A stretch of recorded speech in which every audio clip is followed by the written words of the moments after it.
Welcome to another episode of the Sports Sit Down with Mike DeMurgis and Anthony Carlo. And Anthony, a lot of news again this week in sports as always, and we'll touch on some of the biggest issues in New York City. First off, a lot of the talk's been about Odell Beckham not playing against the Dallas Cowboys in Week 1 with that high ankle sprain, but yet seen on the New York City nightclub. Even some say he was doing some dancing as well. I got to say, whether it's true or not, just the perception is reality, and you can't be the guy, and being out partying it up, whether you were dancing or not, when you're not playing a game in the NFL, because you've only got 16 weeks. Now they've got 15 weeks, and now the story's saying he could be out 6 to 8 weeks while he's recovering. Mike, you trying to say that you're against dancing? That's what I'm getting from this. If you've seen me dance, you'll know why. Listen, yeah, I mean, you're absolutely right. When it comes down to it, Beckham is the guy. I mean, he's the guy this team needs to win a Super Bowl. I personally believe without him, they're not going to win it. So I feel that, it was a big mishap for him to be seen out like that, especially when he's supposed to be recouping his ankle and the team lost game 1. I mean, that's what it comes down to.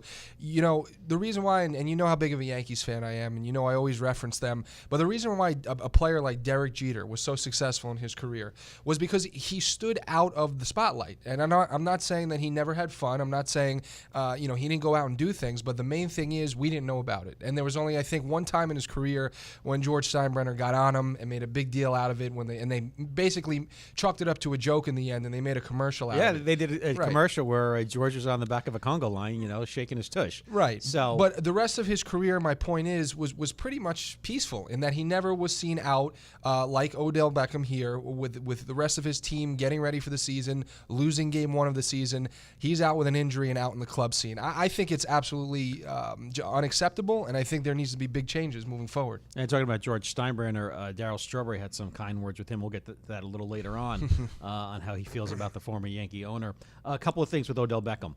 You go back to his numbers last year in the playoff game. He had 4 receptions for 28 yards, 11 targets. And these are all losses. Against the Eagles, 11 receptions for 150 yards, no touchdowns, 20 targets. Against the Steelers, 10 receptions for 100 yards, 16 targets, no touchdowns. Basically, in the 6 losses last year, including the playoff game, he had 1 touchdown. So that goes to show you how important he is. And one more note on this before we move on. I mean, we do both have to realize that New York City, especially playing professional sports in New York City, comes with a lot of baggage. I mean, you're the guy. If you're Odell Beckham Jr., you are the guy, not only on the field but off the field. And we've seen that. We've seen some of the most high-profile athletes across the board cater to this man, befriend this man. LeBron James. I mean, you can go down the line. So for Odell Beckham Jr. to stay in on a Friday night or whatever it may be, a weekend night, it's not that easy. But he's going out Tuesday night, Wednesday night, Thursday. You can't be doing that when you're not playing the NFL.